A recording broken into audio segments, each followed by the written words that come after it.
हिंदू राष्ट्र हम बनाएंगे, तो इसको लेकर के मुस्लिमों में एक भय है कि अगर हिंदू राष्ट्र बन गया तो हमारा क्या होगा। तो हिंदू राष्ट्र की क्या है? हिंदू राष्ट्र तो है ही है, 80%। कमलनाथ जी कहते हैं हिंदू राष्ट्र बनेगा तो उनको कोई दिक्कत नहीं होता है, हम लोग कहते हैं तो दिक्कत होता है। छत्तीसगढ़ में भारतीय जनता पार्टी किस चेहरे पे चुनाव लड़ेगी, मोदी जी की मुख्यमंत्री डॉक्टर रमन सिंह? क्या लगता है विक्रांत सिंह की स्थिति क्या रहेगी, क्या कैसे नेता के रूप में उनको आप देख रहे हैं विक्रांत सिंह? तो महाराणा प्रताप को महान नहीं मानते हैं, जिसने इस देश के लिए घास की रोटी खाई, लेकिन अकबर को महान द ग्रेट बोलते हैं। लेकिन मुस्लिम ये भी कहते हैं कि ये सिर्फ हिंदुओं का या हिंदुस्तानियों का ही देश नहीं है, हिंदुस्तान हमारा भी मुल्क है, हमारा भी देश है। जब भारत और पाकिस्तान का जब विभाजन हुआ 1947 में, तो बोले कि हम अपनी इच्छा से भारत में रुके। जी नहीं, वह हिंदुओं की महानता थी जिसके कारण वो रहे, और मैंने बराबरी का हक उनको दिया। लेकिन आज भी किसी मुसलमान से आप पूछिए कि देश बड़ा कि धर्म बड़ा, तो वो कहेंगे कि धर्म बड़ा। जरूरत होगा तो सर भी कटाना पड़ेगा, तो भारतीय जनता पार्टी का कार्यकर्ता तैयार है। आखिर मुसलमान भी यहाँ तो कोई अरब, ईरान, इराक से आया नहीं, सब कन्वर्टेड है। दूसरी बात आती है छत्तीसगढ़िया संस्कृति को लेकर के, कि राज्य निर्माण के 15 साल भारतीय जनता पार्टी की सरकार रही, 3 साल अजीत जोगी की भी सरकार रही। इस बीच छत्तीसगढ़िया कल्चर, संस्कृति, खेल कूद, उनका जो परंपरा है, उनको बढ़ावा देने का काम सिर्फ भूपेश बघेल ने ही किया। भाजपा के राज में ये सारी चीजें नहीं थी। ये भी आरोप लगता है कि भाजपा के सत्ता में बाहरीवाद ज्यादा रहा, बाहरी लोगों का ज्यादा यहाँ पे आना हुआ, इसको लेकर के क्षेत्रीयतावाद भी काफी यहाँ पर बढ़ा है। भारत के हिंदुओं के साथ, भारत के संस्कृति के साथ जितना हिंदुओं ने खिलवाड़ किया, अंग्रेजों ने खिलवाड़ किया, कांग्रेस ने खिलवाड़ किया, कोई दुश्मन भी, मुगल भी उतना खिलवाड़ नहीं किया। नमस्कार, मैं राजू यदू, CGCranti.com में आपका स्वागत है। जैसा कि छत्तीसगढ़ राज्य में विधानसभा की सरगर्मियां तेज हो चुकी हैं, भारतीय जनता पार्टी ने 21 विधानसभा सीटों की घोषणा उन्होंने कर दी है। और भारतीय जनता पार्टी ने जो केंद्रीय जो संगठन है, उन्होंने विभिन्न प्रदेशों से विधायकों की एक टोली भेजी है, जिसका नाम रखा गया है विधायक प्रवास अभियान। उसके तहत बिहार के कद्दावार भारतीय जनता पार्टी के नेता, जो 3 बार विधायक रह चुके हैं, 20 सीट बिहार के जो मधुबन में आता है, वहां से वो विधायक रह चुके हैं। तो एक ऐसे अनुभवी और एक कद्दावार विधायक को उन्होंने खैरागढ़ की जिम्मेदारी सौंपी है। वो यहाँ 7 दिन तक रहेंगे और भारतीय जनता पार्टी के बूथ से लेकर के पूरे जिले तक के संगठनों की बैठक को लेकर के उनको जीतने की टिप्स देंगे, संगठन को बहुत सारी चीजें वो सिखाएंगे, उनसे अनुभव लेंगे और यहाँ से अनुभव लेकर वो बिहार भी जाएंगे। तो आइए हम बिहार के हरिभूषण सिंह ठाकुर जी से बात करते हैं कि सर आप बताइए कि क्या अनुभव लेके जा रहे हैं आप यहाँ छत्तीसगढ़ में, कैसा लग रहा है आपको छत्तीसगढ़? नहीं, बड़ा सुंदर जगह है, और मैं माँ सीता की जन्मस्थली से यहाँ राम जी के ननिहाल में आया हूँ, और कहा भी गया है कि छत्तीसगढ़िया सबसे बढ़िया, और जहाँ बिहार है वहाँ बहार है। जी। तो मैं निश्चित रूप से भारतीय जनता पार्टी छत्तीसगढ़ और खैरागढ़ विधानसभा में जीतेगी, और छत्तीसगढ़ में भी बहार आएगा। इस निमित्त में यहाँ आया हूँ। जी, जनरली नेताओं का विवाद से नाता रहता है, और आपके साथ एक बड़ा विवाद पिछले विधानसभा में हुआ था। आपने कहा था कि कुछ लोग खाते यहाँ का है, गाते वहाँ का है, तो एक विशेष वर्ग पर आपने टिप्पणी की थी। उस मामले में क्या कहना चाहते हैं, क्या था वो मामला? निश्चित रूप से जो इस देश में रहते हैं और खाते यहाँ के हैं, और जब पाकिस्तान मैच में जीतता है तो ताली बजाते हैं, उन लोगों पर मेरी घोर आपत्ति है। मैंने यहाँ भी कहा था कि वोट राइट के बारे में भी कहा था, लेकिन जो आतंकवादी हैं, देशद्रोही गतिविधियों में संलिप्त हैं, उनके बारे में कहा था। लेकिन थोड़ा कुछ मीडिया भी उसको बढ़ा चढ़ा करके, क्योंकि मीडिया के लोग मुझसे ज़्यादा प्यार करते हैं, तो इसलिए वो थोड़ा विवाद हुआ था। ऐसी कोई बात है नहीं। तो किस तरह की बैठकें ले रहे हैं खैरागढ़ विधानसभा को लेकर के, क्या आपका अनुभव क्या रहा है? देखिए, मैं तो 7 दिन के लिए आया हूँ विधायक प्रवास योजना के तहत, लेकिन मैं धन्यवाद देना चाहता हूँ यहाँ के संगठन में लगे लोगों का, जिन्होंने मेरा काम बहुत हल्का कर दिया है।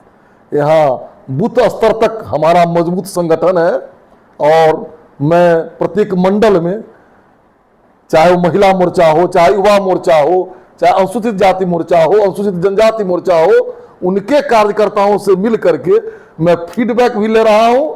और भारतीय जनता पार्टी खैरागढ़ में कैसे अत्यधिक वोटों से जीते, इसके लिए लोगों को जरूरी टिप्स भी दे रहा हूं। और कुछ टिप्स है जो मैं आपके सामने बोल नहीं सकता हूं, वो कार्यकर्ताओं के बीच ही बताता हूं और बोलता हूं। देखिए, एक चीज तो सार्वजनिक है, भारतीय जनता पार्टी बूथ पर ही ज्यादा फोकस करती है। अब जैसा कि आपने कहा कि खैरागढ़ विधानसभा काफी मजबूत है भारतीय जनता पार्टी यहाँ पर, लेकिन पिछले 3 चुनाव में लगातार विधानसभा चुनाव हारते रहे हैं। कोमल जंगेल यहाँ के प्रत्याशी रहे हैं, 2 बार काफी मिनिमम वोटों से उन्होंने पराजय उनको हुआ है, और पिछले उप विधानसभा चुनाव में मुख्यमंत्री तक उनके चुनाव प्रचार में आए थे कांग्रेस के। तो ये जब भाजपा जब मजबूत है तो 3 विधानसभा चुनाव हारी क्यों खैरागढ़ से? देखिए, 3 चुनाव की बात छोड़ दीजिए, अभी हमारे देश के प्रधानमंत्री यशस्वी श्री नरेंद्र मोदी जी जो विश्व नेता हैं, उनके नेतृत्व में ये चुनाव हो रहा है और राजनीति में हार जीत लगा रहता है। कहीं खामियां रह गई होगी, कुछ खामियां रह गई होगी, और पिछले चुनाव में मैंने जैसा अनुभव किया है कि मुख्यमंत्री जी आकर के यहाँ डेरा ही डाल दिए थे, उनके सारे मंत्रिमंडल के सहयोगी यहाँ आकर के बैठ गए थे, तो इस कारण से हम चुनाव लूज कर गए। लेकिन सूद सहित इस बार खैरागढ़ की जनता भारतीय जनता पार्टी के प्रति मतदान करेगी और भारतीय जनता पार्टी पूरे छत्तीसगढ़ में अत्यधिक मतों से खैरागढ़ से विजय होगी, इतना मैं आपको कहता हूं। और फिर हम लोग मिलेंगे, आप इसको रख भी लीजिएगा, इस वीडियो को, हमारी आपकी मुलाकात होगी। देखिए, पिछले बार जब छत्तीसगढ़ में जब चुनाव हुआ 2018 में, तो 2018 में भारतीय जनता पार्टी को मात्र 15 सीटों में सिमट गई।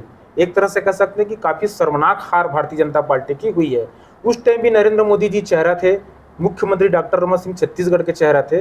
तो इतने बड़े जो खाई जो हुई है अभी कि 70-71 सीट एक तरफ कांग्रेस का है और महज 13 सीट में भी सिमट गई है भारतीय जनता पार्टी, तो इस पर आप क्या कहेंगे? देखिए, प्रत्येक चुनाव का तासीर अलग अलग होता है, तो कुछ अच्छा हम लोगों को मिले, लेकिन जब मैं जाता हूं किसानों के बीच में, मजदूर के बीच में, नौजवानों के बीच में, छात्र के बीच में, तो उनको कोई बदलाव नजर नहीं आ रहा है। इसलिए मैंने जो आपको कहा कि सूद सहित खैरागढ़ और छत्तीसगढ़ की जनता हम लोगों को वोट देगी। आप देखेंगे कि सारा इस बार 71 सीट नहीं 75 सीट कम से कम भारतीय जनता पार्टी जीतेगी छत्तीसगढ़ में, इतना हमको विश्वास है। जो 76 सीट की जो बात आप कर रहे हैं, पिछले बार अमित शाह साहब आए थे, उनका कहना था कि हम 75 प्लस जाएंगे, लेकिन हम 15 प्लस में सिमट के रह गए। एक बात ये रही। दूसरी बात ये रहती है कि भारतीय जनता पार्टी जहां जहां छत्तीसगढ़ से अलावा अन्य राज्यों में जो सरकार बनी है, हिंदुत्व पर भी उन्होंने फोकस किया है। हालांकि भाजपा सबका साथ सबका विकास लेकर के चल रही है, लेकिन कहीं ना कहीं भारतीय जनता पार्टी की 15 साल छत्तीसगढ़ में सरकार होने के बाद भी हिंदुत्व को लेकर कोई काम नहीं किया गया। जबकि कांग्रेस ने यहाँ पर राम वन पथ गमन बनाया, माता कौशल्या की जो मंदिर है, राम भगवान की जो माता का, वो मंदिर को उन्होंने बनाया। वो गाय का गोबर खरीद रही है, गौ मूत्र खरीद रही है, गाँव की गाय के लिए गौठान बना रही है। ऐसा कोई काम 15 सालों में भाजपा ने हिंदुत्व के लिए किया हो, ऐसा कहीं नजर नहीं आता। आप देख रहे हैं कि भारतीय जनता पार्टी ही एकमात्र विश्व की पार्टी है, अगर आप रिसर्च करेंगे तो 75 साल से, जब से लोकतंत्र है, भारतीय जनसंघ बना, हम राम जन्मभूमि के बारे में अपने घोषणा पत्र में डालते रहे, 370 के बारे में डालते रहे, और आज अयोध्या में दिव्य और भव्य राम मंदिर बन रहा है। रही बात हिंदुत्व की, तो कुछ खामियां रह गई होगी पिछले सरकार में, उन सारे खामियों को दुरुस्त करके हम आने वाले दिनों में जो भी कमी रह गई है उसको दूर करके और पूरे मजबूती के साथ हम छत्तीसगढ़ में सरकार बनाएंगे और सभी लोगों के आकांक्षाओं को पूरा करेंगे। देखिए, ऐसा माना जाता है कि छत्तीसगढ़ में जब कांग्रेस सरकार आई तो हिंदुत्व का मुद्दा उन्होंने भाजपा से छीन लिया, क्योंकि 15 सालों में बताने के लिए भाजपा के पास कुछ नहीं है हिंदुत्व के लिए। दूसरी बात आती है छत्तीसगढ़िया संस्कृति को लेकर के, कि राज्य निर्माण के 15 साल भारतीय जनता पार्टी की सरकार रही, 3 साल अजीत जोगी की भी सरकार रही। इस बीच छत्तीसगढ़िया कल्चर, संस्कृति, खेल कूद, उनका जो परंपरा है, उनको बढ़ावा देने का काम सिर्फ भूपेश बघेल ने ही किया। भाजपा के राज में ये सारी चीजें नहीं थी। ये भी आरोप लगता है कि भाजपा के सत्ता में बाहरीवाद ज्यादा रहा, बाहरी लोगों का ज्यादा यहाँ पे आना हुआ, इसको लेकर के क्षेत्रीयतावाद भी काफी यहाँ पर बढ़ा है।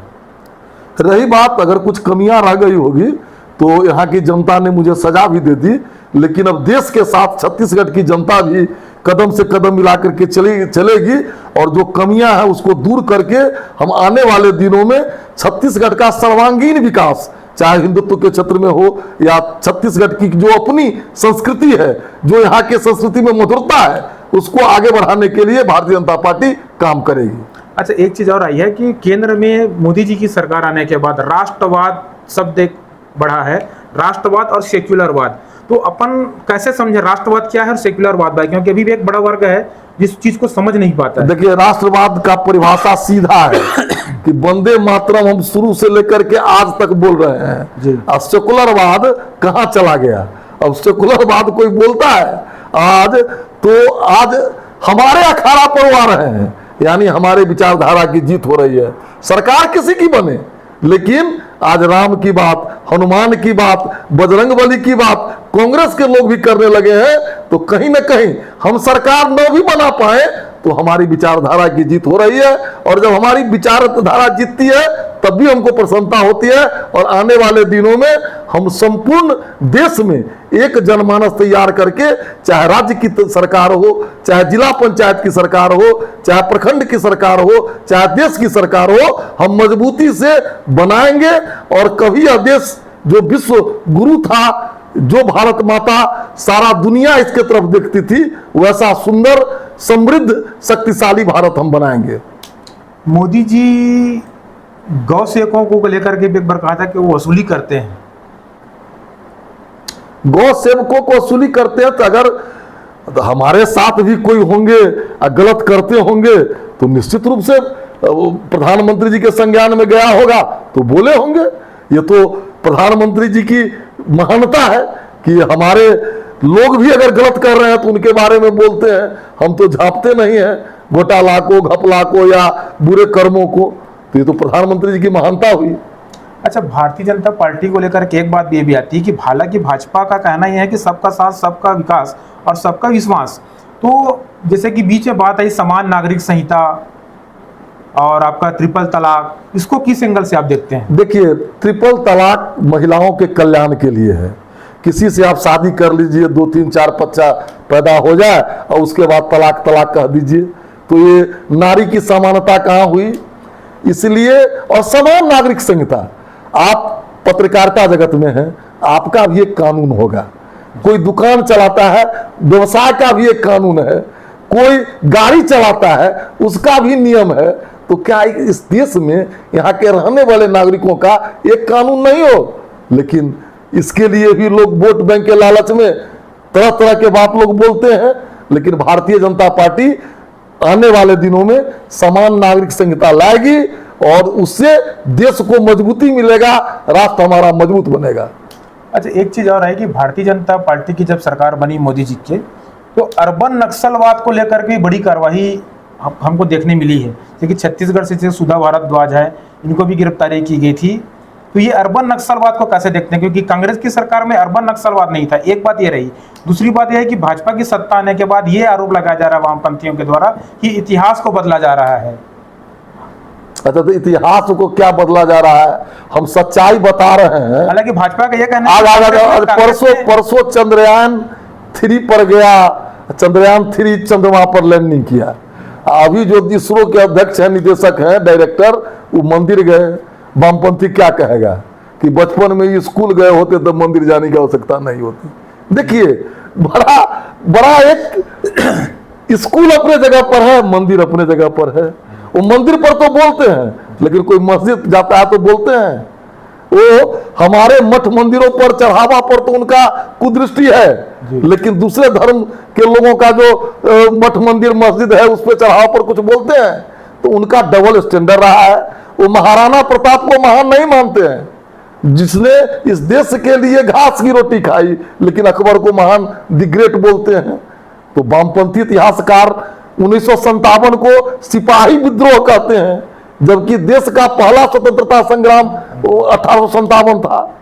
तो उनका, अब वामपंथी तो यहां तक भी कहते हैं कि हम नागपुर से सोचते हैं, और रूस और चीन से सोचते हैं तो बड़ा अच्छा। नागपुर देश का है, वहां से की मिट्टी से हम अगर कुछ ताकत लेते हैं तो बड़ी खामियां है मुझ में। जब एक नेता आदर्श, या राम का देश है, या कृष्ण का देश है, राणा प्रताप का देश है, लक्ष्मीबाई का देश है, झांसी की रानी का देश है, अहिल्याबाई होलकर का देश है, बाबा भीमराव साहब अंबेडकर का देश है, एक भी आदर्श पुरुष उनको नहीं मिला।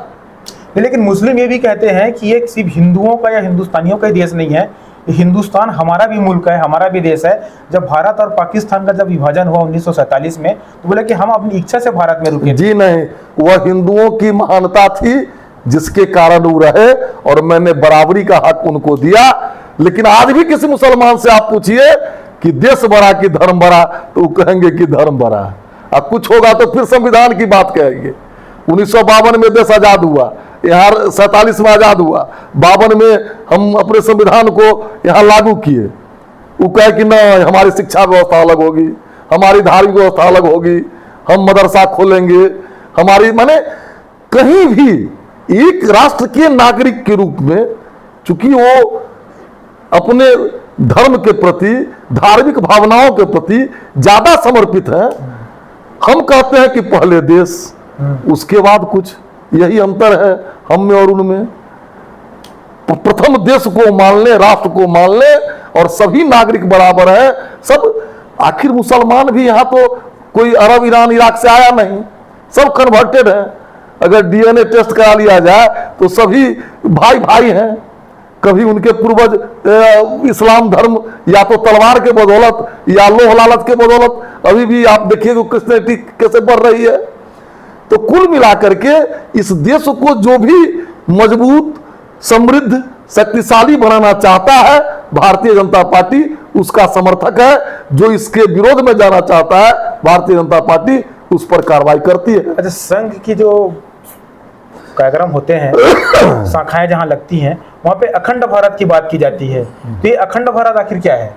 अखंड भारत है कि भारत ठीक 125-30 वर्ष पूर्व अगर आप जाएंगे, 82 लाख वर्ग किलोमीटर जी, भारत का क्षेत्रफल था। आज है 32 लाख वर्ग किलोमीटर। उसमें भी 40% भारत पर इस्लाम और क्रिश्चियन का कब्जा है, उनका बोलबाला है। तो हम सुकुरते गए। हमने दुनिया को कहा क्या? वसुधैव कुटुंबकम। हमने कहा सर्वजन हिताय सर्वजन सुखाय। हमने कहा कि सभी भाई भाई हैं। हमको मिला क्या? हमको पाकिस्तान मिला, हमको बांग्लादेश मिला, हमको कश्मीर में क्या स्थिति है, आज मणिपुर क्यों जल रहा है। अगर राष्ट्रीयता की भावना होती तो कुकी और मैती दोनों भाई भाई हैं। अच्छा, एक अच्छी बात यहाँ पर आई मणिपुर की बात, जो देश की ज्वलन समस्या है मणिपुर, विषय पर आप क्या कहना चाहेंगे? क्योंकि वहाँ पे ये भी आरोप लग रहा है कि मोदी यहाँ पर कोई जुबान नहीं खोल रहे हैं, कोई अपना नहीं नहीं, देखिए दोनों, मणिपुर का मामला आखिर है क्या? मणिपुर का मामला है कि कुकी और मैती, कुकी क्रिश्चियन हो गए हैं, और जब ही कोई धर्म बदलता है तो उसका राष्ट्रांतरण हो जाता है। भारत की मिट्टी से प्रेम नहीं रहता है, उनको वेटिकन सिटी से प्रेम हो गया है, और वहाँ अफीम की खेती, तस्करी, और बगल में म्यांमार जिसको बंगला बर्मा कहते थे हम लोग पहले, वहाँ जब सैनिक शासन हुआ, पहले वहाँ लोकतंत्र था, सैनिक शासन में जो वो चीन से कहीं ना कहीं गाइड होकर के भारत को तोड़ने का एक कुत्सित प्रयास है। तो माननीय नरेंद्र मोदी जी, आपको 93 में ऐसी घटना घटी थी। 3 घंटे के लिए गृह राज्य मंत्री गए थे। हमारे गृह मंत्री जी 3 दिन वहां रहे हैं। हमारे नित्यानंद राय जी वहां 23 दिन रहे हैं गृह राज्य मंत्री। तो हम तो सबको भाई भाई मानते हैं, लगे हुए हैं। वहां भी शांति व्यवस्था बहुत जल्द कायम हो जाएगी, और जो भी देश तोड़क लोग हैं, देशद्रोही लोग हैं, उन पर जल्द से जल्द कब्जा प्राप्त कर लिया जाए। अच्छा, भाजपा की राजनीति में संघ की क्या भूमिका होती है? आमतौर पर आरोप लगते हैं कि नागपुर से इनको संचालित करते हैं या संघ संचालित। संघ का कहना है कि हम एक सांस्कृतिक संगठन है, और संघ जो है वो समाज सेवा के कार्य में, लोगों को एकजुट करने के काम में, और व्यक्तित्व निर्माण की बात वो करती है। देखिए, राष्ट्रीय स्वयंसेवक संघ एक ऐसा विश्वविद्यालय है जिससे देश प्रेम और देशभक्ति और अनुशासन का पाठ मिलता है। और भारतीय जनता पार्टी के बहुत सारे स्वयंसेवक, राष्ट्रीय स्वयंसेवक संघ के बहुत सारे स्वयंसेवक भारतीय जनता पार्टी के विभिन्न पदों पर काम करते हैं, और राष्ट्रवाद हमको पढ़ाया जाता है, सिखाया जाता है। इसलिए हम राष्ट्रीय स्वयंसेवक संघ को आदर्श मानते हैं, क्योंकि उनसे हमें देश प्रेम और राष्ट्रभक्ति अनुशासन का पाठ मिलता है, इसलिए हम उनको अनुशासन अपना आदर्श मानते हैं। चलिए हम खैरागढ़ की ओर लौटते हैं। खैरागढ़ विधानसभा में 2,11,000 करीब मतदाता हैं आसपास करीब, अभी उसका अंतिम मतदाता सूची नहीं आई है। तो क्या लगता है विक्रांत सिंह की स्थिति क्या रहेगी, क्या कैसे नेता के रूप में उनको आप देख रहे हैं विक्रांत सिंह को? मैं 4 दिन से जा रहा हूं खैरागढ़ के अतरिया, खैरागढ़ के छुई खदान और गंडई और खैरागढ़ टाउन, 4 बैठक में लिया हूं। कार्यकर्ताओं का उत्साह, बुजुर्गों का प्रेम, नौजवानों का समर्पण और विक्रांत सिंह जी का व्यक्तित्व देख करके मुझे लगता है कि अत्यधिक वोटों से खैरागढ़ से भाई विक्रांत सिंह जी विजयी होंगे, इसमें कहीं कोई इफ बट नहीं है। देखिए आप बिहार के एक बड़े हाई प्रोफाइल सीट से जहाँ पे काफी समय से वामपंथियों का कब्जा रहा है, उस तिलिस्म को आपने तोड़ा। 2 बार आप निर्दलीय विधानसभा चुनाव आपने जीता, अभी आप भाजपा के सिटिंग एमएलए हैं, तो 3 बार आपको विधायकी का अनुभव रहा है, काफी लंबा आपको तजुर्बा रहा है। तो क्या टिप्स दिए हैं आप खैरागढ़ में चुनाव जीतने के? देखिए एक ही टिप्स है कि चुनावी महाभारत का कुरुक्षेत्र बूथ होता है। बूथ अगर हम जीतेंगे और एक बूथ पर चाहे जिस समाज के लोग हों, जिस वर्ग के लोग हों, जिस जाति के लोग हों, जिस धर्म के लोग हों, सारे लोगों के पास हमारे कार्यकर्ता, अभी 3 महीना पहले 21 सीट का घोषणा हो गया है, उसमें खैरागढ़ भी है। तो दिल जीतने की बात है और हमारे केंद्र की जो योजनाएं हैं उनको लोगों तक पहुंचाने की आवश्यकता है। अगर इतना हम पहुंचा देंगे तो फिर हमें विजयी से कोई नहीं रोक सकता है। देखिए लगातार अभी कई सारे मामले आए, समान नागरिक संहिता कि ट्रिपल तलाक, तो मुस्लिम क्यों वोट दे भारतीय जनता पार्टी को? क्यों नहीं दे? जब मैं कहता हूं सबका साथ, सबका विकास, सबका प्रयास, मैं अगर प्रधानमंत्री आवास योजना दे रहा हूं, मुसलमान बंधुओं को नहीं दे रहा हूं। मैं जब राशन दे रहा हूं मुफ्त, मुसलमान बंधु को नहीं दे रहा हूं। प्रधानमंत्री आवास मुसलमान भाई को नहीं दे रहा हूं। हम जब केंद्र की योजनाओं में कोई भी भेद नहीं करते हैं, तो एक धार्मिक भावना के कारण, इसी भावना के कारण भारत के सभी हिंदुओं को भारतीय जनता पार्टी को वोट देना चाहिए, जैन भाइयों को वोट देना चाहिए, सिख भाइयों को वोट देना चाहिए। आखिर सब कुछ लाभ लेने के बाद वो भारतीय जनता पार्टी को क्यों नहीं वोट देते हैं? कहीं ना कहीं उनको धर्म प्यारा है। तो हमें भी, और उनका 47 देश है, 57 देश है दुनिया में, हमारा तो एक ही देश है भारत।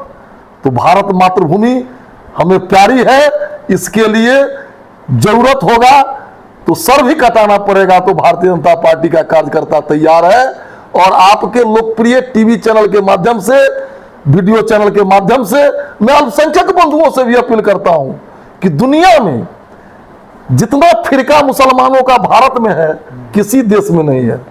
दुनिया में जितना सुख और समृद्धि ढंग से भारत में मुसलमान रह रहे हैं, हिंदू उनका पड़ोसी जितना सुंदर ढंग से उनको रख रहा है, कहीं नहीं रह रहे हैं। आज ईरान, इराक, सीरिया, पाकिस्तान देख लीजिए कि आपस में मुस्लिम भाई लड़ झगड़ करके क्या क्या कर रहे हैं। और हम भारत 10वीं अर्थव्यवस्था से 5वीं पहुंच गए हैं और बहुत जल्द 3री पहुंचने वाले हैं। चंद्रयान तक पहुंच गए, चंद्रयान तक पहुंच गए हैं। अगर सारे लोग मिलेंगे तो विश्व की महाशक्ति भारत आने वाले दिनों में बनेगी। मैं जरूर आपके माध्यम से अपील करूंगा कि हम लोग सब मिलके नरेंद्र मोदी जी के साथ चलें और विश्व में भारत को एक मुकाम तक ले चलें। भाजपा के कई नेता जो रहे हैं, अभी ये बात भी चल रही है 2018 के बाद, जब सरकार आई, कि हिंदू राष्ट्र हम बनाएंगे। तो इसको लेकर के मुस्लिमों में एक भय है कि अगर हिंदू राष्ट्र बन गया तो हमारा क्या होगा? हिंदू राष्ट्र की क्या है? हिंदू राष्ट्र तो है ही है, 80%। कमलनाथ जी कहते हैं हिंदू राष्ट्र बनेगा तो उनको कोई दिक्कत नहीं होता है, हम लोग कहते तो दिक्कत होता है। कमलनाथ जी मध्य प्रदेश में बोले हैं कि नहीं, 80% जनसंख्या है तो हिंदू राष्ट्र ही है। हिंदू राष्ट्र है नहीं तो इसका देखिए ना, दूरदर्शन का क्या है वाक्य, सत्यम शिवम सुंदरम, ऋग्वेद का है। टेलीफोन का क्या है, अहर्निशं सेवामहम, समझे नहीं। आप अगर देखेंगे जो भी लोकोक्ति है, चाहे बड़े बड़े संस्थाओं का, चाहे आप सेना में देखिए, नौसेना में देखिए, तो ये तो हिंदू राष्ट्र है। अच्छा, योगी जी की बड़े चर्चित मुख्यमंत्री रहे हैं, वो लगातार नाम परिवर्तन को लेकर के, उनको लेकर के विवाद मुस्लिम समाज, देखिए बाबा इलाहाबाद को प्रयागराज उन्होंने किया। बाबा साहेब भीमराव अंबेडकर जी कभी कहे थे कि जो आदमी इतिहास भूल जाता है वह कौम नष्ट हो जाता है, वो संप्रदाय नष्ट हो जाता है। हम लोगों को कभी अपने इतिहास को नहीं भूलना चाहिए। तीर्थ राज प्रयाग था, उसको लिखा जाता था इलाहाबाद, अब पढ़ाया जाता था इलाहाबाद, नहीं समझे? उसको अंग्रेजी में आप लिखिए तो AHA इलाहाबाद था, और हम लोगों को पढ़ाया जाता था इलाहाबाद प्रोजेक्ट करेगा हिंदू, तो पढ़ाया जाता था इलाहाबाद, समझे नहीं? तो हम लोग के साथ विश्व के इस सांस्कृतिक इतिहास में भारत के हिंदुओं के साथ, भारत के संस्कृति के साथ जितना हिंदुओं ने खिलवाड़ किया, अंग्रेजों ने खिलवाड़ किया, कांग्रेस ने खिलवाड़ किया, कोई दुश्मन भी, मुगल भी उतना खिलवाड़ नहीं किया। इसलिए आज हम चाहते हैं कि रामकृष्ण का देश, शिवाजी महाराणा प्रताप का देश, ये फिर से मजबूत बनकर दुनिया में अपना झंडा फहराए, अपना परचम लहराए, अपने ध्वज को आगे बढ़ाए। इसीलिए फिर हम लोग लगे हुए हैं। अच्छा, भाजपा में ये बात भी आ रही है भी है कि ताजमहल को प्रेम की निशानी मानी जाती है। बहुत सारे जो हिंदू स्थापत्य कला रहा है, वास्तु कला रहा है, उसको छुपाया गया है, बहुत सारे लोग जानते नहीं है। तो भाजपा की जब सत्ता आई है तो क्या इन लोगों को उभारा जाएगा जो हमारे ताजमहल जो काल रहे हैं? उसकी कहानी जानते हैं, कैमा बीबी थी वो, ताजमहल बहुत कुछ बताया जाता है, बहुत कुछ हमारे छत्री राजाओं के द्वारा बनाया गया, अब मुगल कालीन भारत में उसको तोड़ा गया। अगर ताजमहल मुगल इतने ही वास्तुकला के प्रेमी थे तो मुल्तान में कहां ऐसा को महल बना हुआ है एक महल मुल्तान में कहीं, अरब कंट्री में कहीं है ऐसा कोई महल? वो बाबर जो आया था मुगल उज्बेकिस्तान से, कजाकिस्तान से, वहां ऐसा कोई महल है? कि भारत के ही पुराने महलों को तोड़ मरोड़ करके अपना बना दिया, गुणगान करने लगा लोग, और उसके बाद वोट के पॉलिटिक्स में उसी का डंडा। पहले ही हम कहे जो नाम लिखो इलाहाबाद और जनता को बताओ इलाहाबाद, यही इस देश में आज तक हुआ है। छत्तीसगढ़ में भारतीय जनता पार्टी किस चेहरे पर चुनाव लड़ेगी, मोदी जी की मुख्यमंत्री डॉक्टर रमन सिंह? जो पूर्व देखिए, हमारा एक एक कार्यकर्ता मोदी जी है, रमन सिंह है। भारतीय जनता पार्टी का कोई मंडल अध्यक्ष भूपेश बघेल जी से अच्छा मुख्यमंत्री होगा, इतना मैं दावे के साथ कहता हूं। तो आपको बता दूं कि भारतीय जनता पार्टी पूरे विश्वास से इस बार लवरेज है। भारतीय जनता पार्टी के तमाम नेता छत्तीसगढ़ में आए हुए हैं। अभी हम बात कर रहे थे बिहार के 20वीं विधानसभा क्षेत्र के हरिभूषण ठाकुर जी से। उनका कहना है कि छत्तीसगढ़ में इस बार भारतीय जनता पार्टी 75+ चुनाव जीतेगी। और अभी जहां हम मौजूद हैं, जहां इनको प्रभार मिला है, खैरागढ़ विधानसभा से विक्रांत सिंह भी काफी लंबे अंतराल से और भारी बहुमत से वो जीतने वाले हैं। कैमरामैन विनोद रजक के साथ मैं राजू यदू, CG क्रांति.com।